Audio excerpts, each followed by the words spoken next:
Hi everyone, this is Niharika from Your Legal Career Coach. We are a mentorship platform for law students, and on our YouTube channel, you will find interviews with students and industry professionals to make your journey easier. Today, we have with us Aarav Baluja. Aarav is a second year law student from Symbiosis Law School, Pune. Aarav has been participating in Model United Nations since his school days and has already made a mark as an accomplished participant in the MUNs. In this interview, he will be sharing some tips on how to excel in MUNs. So let us dive into this session. Welcome, Aarav. I request you to introduce yourself to our audience, after which we can begin with the session. Over to you. Hi, thank you for such an introduction. Um, my name is Aarav. I am currently pursuing BBA LLB from Symbiosis Law School, Pune. I hail from Lucknow, and that is where I began my MUN journey from. And I started doing MUNs from the age of 14, I guess. Yeah, since eighth grade. So it's been around 8 to 9 years of being in this field, and it's been quite a journey. That's true. Right. Could you share your journey in participating in MUNs, and could you also tell us about some of your notable achievements, if we can say, in MUNs, so the audience knows you better? That's all. Sure. So, in the initial days of my MUN journey or career, if I may, so as a delegate, I only did delegate till I was in like 10th grade because then after that the pandemic hit and I was not interested in online MUNs. So I stopped doing MUNs for a brief amount of time while online MUNs were being conducted. Then, as a chairperson, as I got opportunities to chair various schools right here in Lucknow, even in Delhi. One of my most memorable experiences was when I went to IIM Lucknow for chairing their MUN, and yeah, that is one. Right. So now that you're judging MUNs, you're no longer participating in MUNs. Is that it? I rarely do. If I like get a good opportunity where I'm like I'll be interested in, and the people are good, the MUN is good, so I do consider it. Although like law school curriculum doesn't allow me to participate in a lot of competitions outside of college these days. Right, right. What are the parameters for a good MUN, if I can ask? First off, good committee, good agenda, then a good executive board, which is highly subjective because how do you define a good Right, executive board? But good committees are a very good parameter. Plus, the all-around like legacy of the institution that is conducting it matters a lot. So right, that is what I look at. If it's a good agenda, I'm definitely going. If one of my good friends who's good at it is going, then I'm definitely going. right. How can a law student take their first steps in the world of MUNs, if you can tell?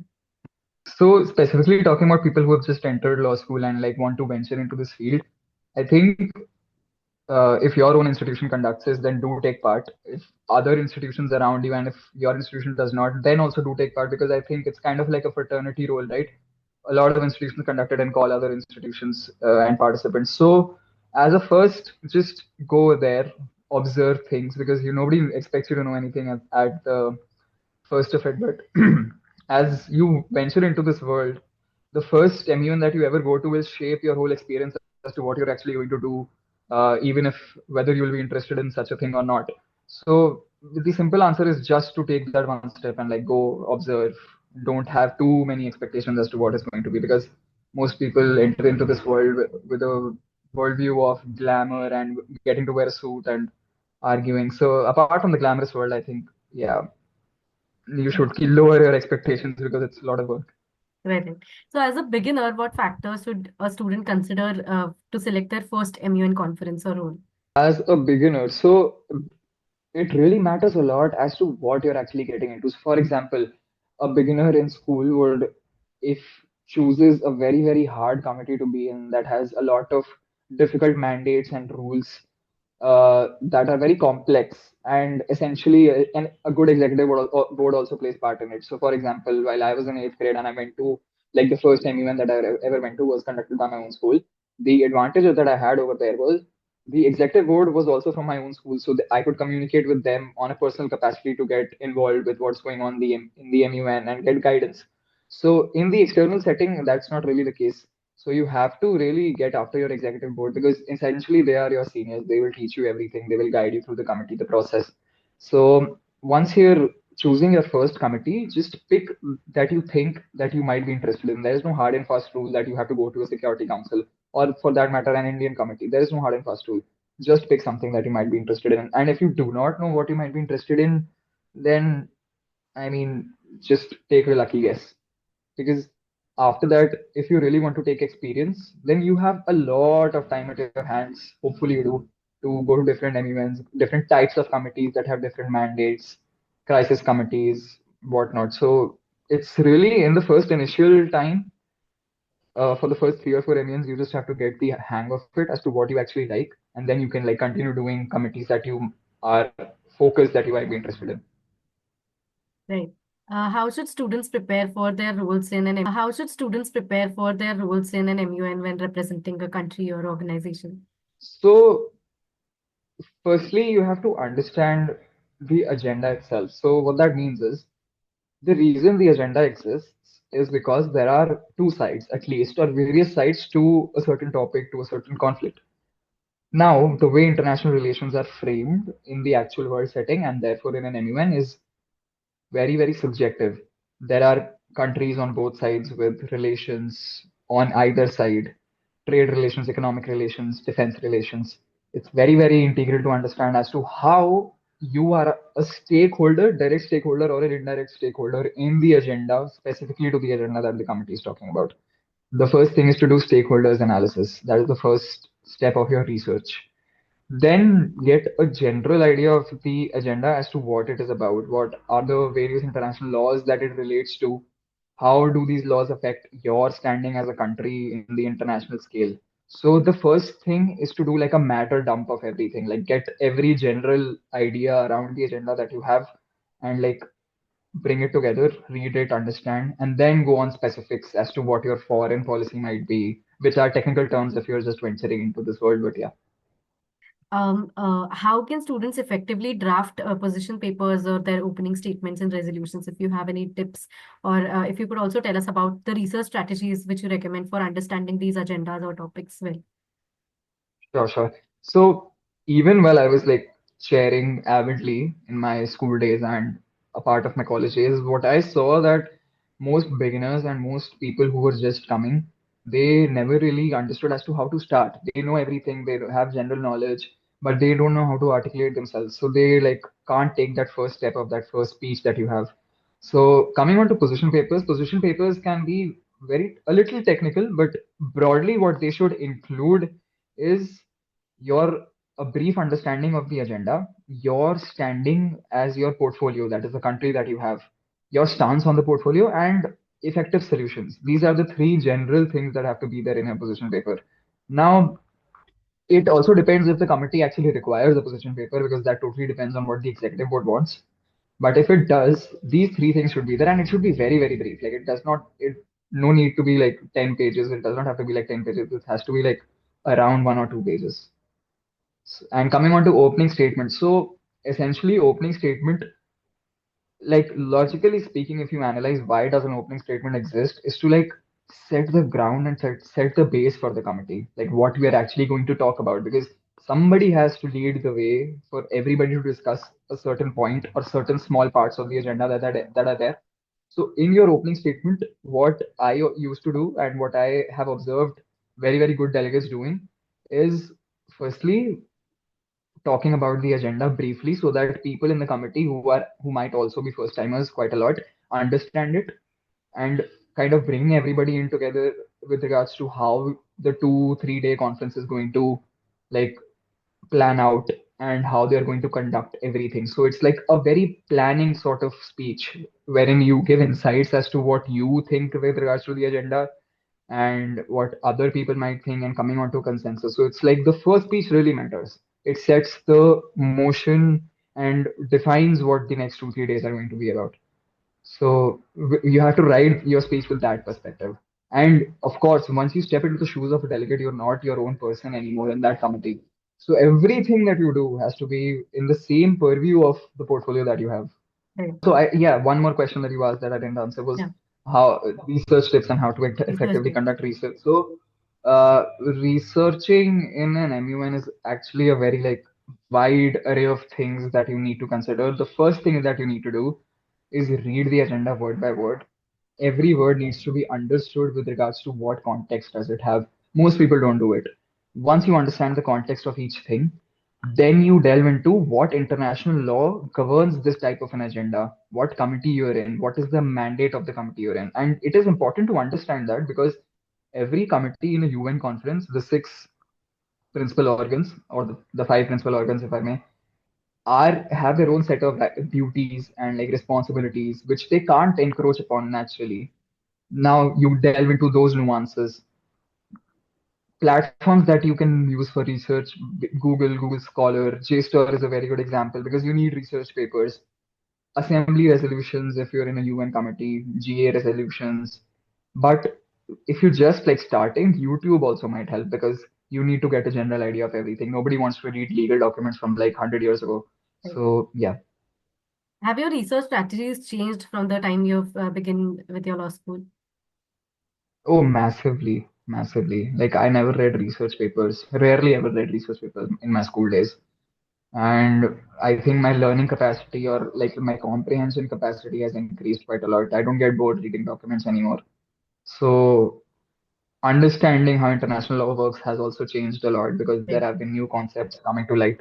So yeah, Right.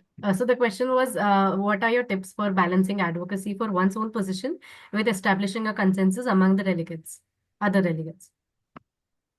I think the answer is like very simple but also very hard to practice. Is the answer is foreign policy. Like once you understand why the conflict exists and understand which side of the conflict that you're on, you need to understand what your country's foreign policy is with regards to the conflict. Now, most people misunderstand foreign policy as if it's like a written document that is there, that is published every year by a country key. We'll follow this. It's not really like that. It's like it can be a statement of the head of the state. It can be some action that that the country has taken. So gauging what foreign policy of a country is and what will be is a very hard task at first because most people do not understand geopolitics in general once they're just delving into this world. So the fair bit of idea that you need to get is what is the foreign policy of that country with regards to a certain agenda. Might be trade, might be a certain oil deal, might be a certain defense arms deal. So once you get that nuance, I think then you can balance everything. And of course, it comes from practice. Now, coming on to your role as a mentor, based on your experience as a mentor, what common mistakes do participants make and how can they avoid them? I think most people are half-heartedly preparing for the committees that mostly seen. Like I've mostly seen people not being motivated enough, which is all right, you're not interested in this activity, that's fine. But if you're actually coming into like a committee and paying like 2,000 bucks for a committee, make sure you make a hell of an experience of it. So do your research very, very well. So as executive board members and as mentors in general, we try that the delegate has the best whole like holistic experience that there can be. So we give them background guides. Most people don't read their background guides because the background guide is like a first document that you need to read so that you get idea of information because how I design background guides is not spoon feeding the delegates because that's not making their job typically easier but making it a little easy by giving them like little tidbits of information that they might need an actual discussion in the committee. So once you analyze the background guide, which most people actually build it like that, then you get your foot in the door and then you can start your own research. So read the background guide very, very well. Once you start your research, make it a directed research. Don't make it like, oh, you're just scrolling through pieces of information. Make it like a directed research with regards to what you're actually going to do in the committee, what action you're going to take in the committee. Because most people they make the mistake of just talking about a certain agenda. You do not have to talk about a certain agenda. There's a difference in between talking about it and talking about it from the perspective of, okay, I'm going to do this in the committee with regards to this. So even if you understand it very, very well, what action are you going to take in the committee really drives your point home as to whether you're actually going to win or not. Because what executive board members really want to see is, okay, you have a fair bit of understanding, but now what? Like everybody has a fair bit of understanding. Right. Yeah. Right. Now, might make you say something very cliche, but how can students strike a balance between competing to win and learning from the experience? So, okay. Yeah, this is an ethical problem that I also faced because the kind of fraternity that I come from in my school days. So there are different kinds of MUNs, right? There are good MUNs and then there are substandard MUNs in which there is less competition.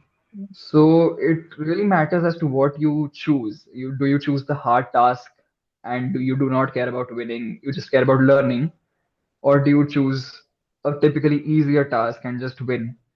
So if you have either of these moral choices, I'm not judging. But what I did was I mean, call it fate or something, I don't know. I typically chose one of the hardest committees in my initial days, wherein everybody was like a senior to me, and I was just like a 14-year-old kid in front of like 12th graders. So, in my experience, I think the kind of place that I come from and that a kind of place that I've reached, I think learning has always superseded winning. Right. Because in my delegate days, I didn't win a lot. Like, I went to like a couple of module and conferences as a delegate, like a dozen. I didn't win all of them, but my learning carried me through chairing, so learning would always come first for me. What is the one piece of advice you wish somebody had given you when you were first starting with your MUNs? Don't choose the hard task. I wish somebody gave me that advice, but yeah, jokes aside, one piece of advice. I think how to research, because Hmm.